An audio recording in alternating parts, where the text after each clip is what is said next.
En este video vamos a analizar las vibraciones torsionales. En este caso, el elemento estructural se lo denomina árbol o eje, según transmita potencia o no, respectivamente.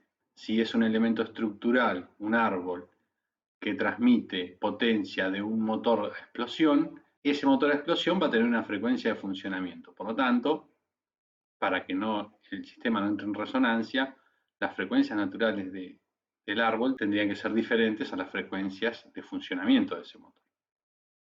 Bueno, entonces vamos a plantear, vamos a poner en equilibrio un elemento diferencial de un árbol que está transmitiendo torsión. Entonces, supongamos que el momento torsor lo simbolizo como T de xt, es una fuerza aplicada. Tita va a ser el ángulo que se va a girar ese eje. Si saco, por ejemplo, un elemento diferencial de esta sección, entonces por un lado voy a tener un momento aplicado en la cara anterior y en la cara posterior voy a tener un momento más la variación de ese momento en esa cara. Voy a tener las cargas forzadas y eso va a ser igual, la suma de todos esos momentos va a ser igual al momento de inercia por la aceleración angular. Similar a lo que veníamos haciendo antes, aplicamos la segunda ley de Newton, en este caso haciendo equilibrio de momentos torsores. Entonces fíjense que la ecuación me queda de esta manera, este momento se me va a ir con este. Para frecuencias naturales no voy a suponer que tengo un momento torsor externo, luego cancelo los diferenciales x y me queda esa ecuación. Recordemos de resistencia de materiales que el momento torsor es J de T, que es el módulo resistente, por G, que es el módulo de elasticidad transversal, por gamma, que es la distorsión angular. G, en el caso de materiales isótropos, lo podemos escribir de esa manera. La distorsión la podemos escribir como el delta tita con respecto a la longitud, al delta L.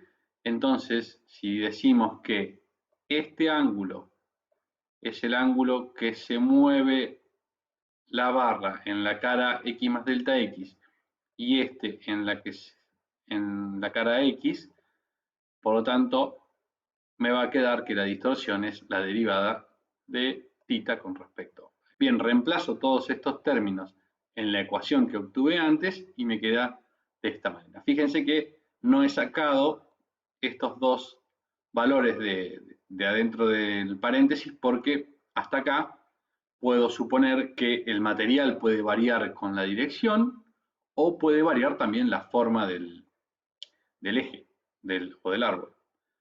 En este caso vamos a suponer que son de secciones constantes y el material no varía con respecto a ninguna de las direcciones. Entonces puedo escribir la ecuación antes escrita de esta manera, donde alfa y c son los siguientes valores. C es la velocidad del sonido de una onda torsional, en este caso, y alfa cuadrado lo vamos a llamar, le vamos a poner el cuadrado por el grado de la ecuación diferencial, pero alfa cuadrado lo vamos a llamar a la relación entre el módulo torsional y el momento de inercia polar de ese árbol. Y vamos a ver que esto casi siempre es 1.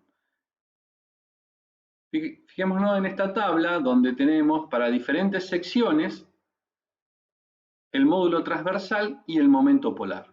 Entonces, como la mayoría de los elementos estructurales que transfieren momento torsor, es decir, árboles o ejes, son de sección circular, maciza o hueca, entonces fíjense que el valor el valor de alfa cuadrado es siempre 1. En el caso de que tuviese un árbol elíptico, triangular o cuadrado, tengo que aplicar las fórmulas estas que están acá. Es muy raro, pero bueno, lo escribimos para el caso que se diera la vibración de un elemento de eso. Bien, entonces, como nosotros vamos a considerar árboles circulares macizos o huecos, alfa va a ser 1. Fíjense que la ecuación diferencial que hemos obtenido es similar a la de cuerdas y a la de barras. Entonces vamos a proponer una solución similar. Vamos a proponer una función θ mayúscula de x por una t del tiempo, donde θ va a ser la función que nos va a dar la forma modal y la t del tiempo va a ser la función periódica. Bueno, reemplazamos en la ecuación diferencial y nos queda esa expresión. Luego despejamos, como lo hicimos similar, y esto nos dice que va a ser igual a una constante, que es menos omega cuadrado.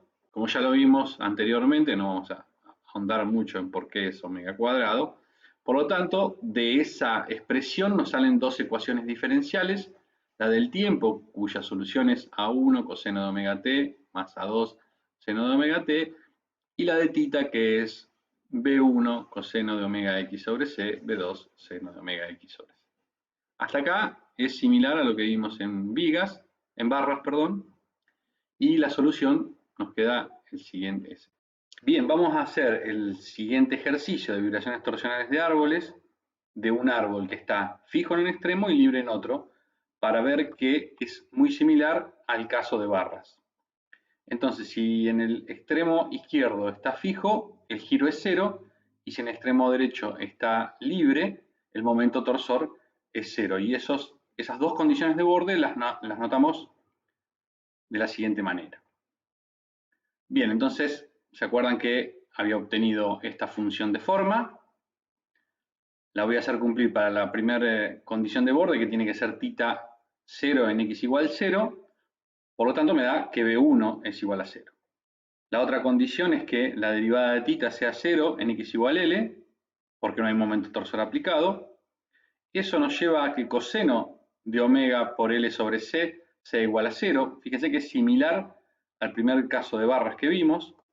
Por lo tanto, omega por L sobre C es npi sobre 2 con n impar. Y las frecuencias naturales nos van a quedar n por C por pi sobre 2L con n impar. Fíjense que es idénticamente los mismos autovalores que nos daban, las mismas frecuencias de vibración que nos daban para el caso de una barra fija libre, con la única salvedad que ahora el c, que es la velocidad de la onda, es diferente porque en este caso estamos hablando de ondas torsionales, por lo tanto va a ser g sobre ρ. Bien, esta es la solución modal que nos queda. Por lo tanto, θ va a ser la sumatoria de esa función modal por la función temporal. Vamos a hacer lo mismo que hicimos para el caso de barras. Fíjense que tengo esta constante que multiplica a esta y a esta, entonces las unimos para tener menos términos en la siguiente expresión. Bien, vamos con las condiciones de borde. En el caso de que tenga condiciones de borde, los extremos estén fijos, entonces esa condición de borde la anotamos con que θ es 0, es decir, que no hay giro de la barra en ese lugar. En cambio, si el extremo está libre, vamos a decir que no hay momento torsor aplicado, es decir, que la derivada de θ con respecto a x es 0. En el caso de que tenga un disco con una inercia en uno de los extremos, fíjense que, bueno, va a depender en qué extremo ubique el disco, el signo que voy a tener que utilizar en la igualdad. Esto es por la convención del signo que utilizamos. Lo mismo si tengo un resorte, un tipo de amortiguamiento. Bien, vamos a brevemente resolver este caso donde tengo un árbol con dos volantes de inercia, uno en cada extremo. Solamente vamos a resolver este porque es muy parecido al problema de vibraciones de barras. Bueno, en el caso que tenga un árbol con dos discos, en el extremo x igual 0 voy a tener la siguiente ecuación, como dice la tabla. Voy a indicar I de sub 1 a la inercia del disco 1. Y en el otro extremo voy a indicarlo con I de sub 2, como para diferenciar los dos discos, es decir, que tienen diferentes inercias. La función que voy a utilizar es esta. Fíjense que la función del tiempo la voy a escribir como t de t porque la voy a eliminar fácilmente, no la voy a utilizar, porque estoy resolviendo un caso de vibraciones naturales, entonces la parte del tiempo no me interesa en este caso porque no me interesa saber la fase. La derivada de esa función la voy a escribir de esta manera y la derivada segunda con respecto al tiempo de esta otra manera. Fíjense que cuando yo hago la derivada segunda con respecto al tiempo, como lo resolvimos recién, yo sé que es periódica, entonces la derivada segunda de esta función va a ser menos omega cuadrado por t. Por lo tanto, fíjense que la derivada segunda de θ con respecto al tiempo, en lugar de escribir t segunda acá, escribo menos omega cuadrado por t, porque sé que es lo mismo. Planteo la condición de borde en el extremo derecho, reemplazo lo que obtuve recién en cada uno de los miembros, y fíjense que dentro de la ecuación tengo omega c por L, omega sobre c por L, lo tengo en todos los miembros de la ecuación. Por lo tanto, lo que voy a hacer es, fíjense que acá tengo omega sobre c, acá tengo omega cuadrado, lo que voy a hacer es tratar de expresarlo todo en función de omega por L sobre c. Por lo tanto, hago una multiplicación acá. Este omega lo voy a cancelar con este. G sobre ρ es c cuadrado, entonces voy a cancelar una de esas con esta que está acá y la otra la voy a pasar dividiendo acá, omega sobre c. Este L lo voy a pasar multiplicando acá, entonces me va a quedar omega por L sobre c y me va a quedar de este otro lado J por ρ por L. Entonces me queda de esta manera. Esto que está acá es el momento de inercia del eje con respecto al eje X. Y acá fíjense que ahora me queda todo en función de omega por L sobre C. Entonces voy a hacer las siguientes igualdades. Omega por L sobre C lo voy a llamar alfa. Esto que estaba acá es el momento de inercia del eje con respecto al eje X. Por lo tanto, voy a escribir en ambas ecuaciones, me va a quedar esta expresión, el momento de inercia del disco con respecto al eje X, dividido el momento de inercia del árbol con respecto al eje X. Entonces los voy a denominar de esta manera. Ahora lo que voy a utilizar es R2. Fíjense que este término lo voy a pasar dividiendo acá, voy a pasar dividiendo el IXX del eje, del árbol, perdón, y esto va a ser R2. Por lo tanto, eso me queda, esa ecuación me queda de esta manera. Bien, ahora lo que voy a hacer es resolver la otra condición de borde, la condición de borde de la izquierda. Voy a reemplazar la función en x igual 0, las dos derivadas, y fíjense que en este caso es mucho más simple. Bueno, acá voy a hacer lo mismo.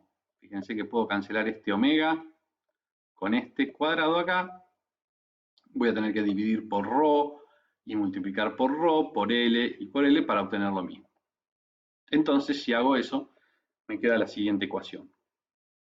Eso lo reemplazo en la ecuación que obtuve de la condición de borde de la derecha y me va a quedar la siguiente ecuación.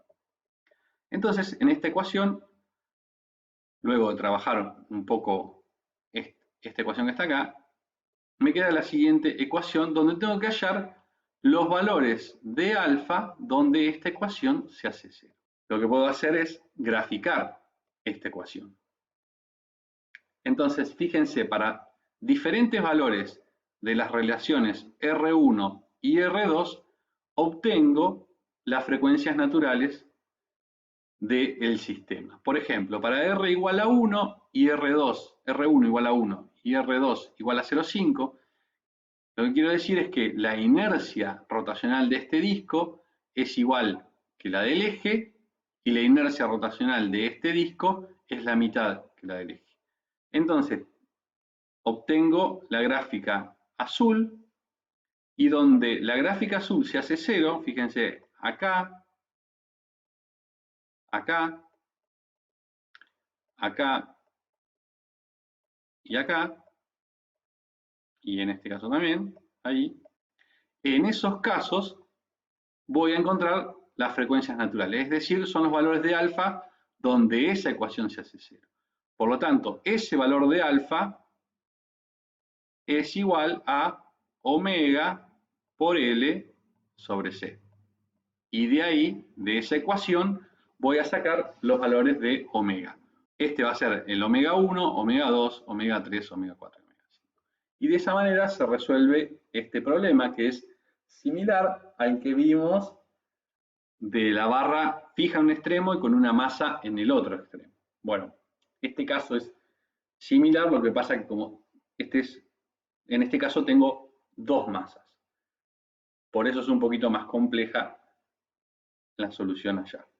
Y bueno, esto es todo lo que vamos a ver sobre vibraciones torsionales. No tiene sentido ahondar en muchos más problemas porque la resolución es de forma similar a los problemas vistos anteriormente.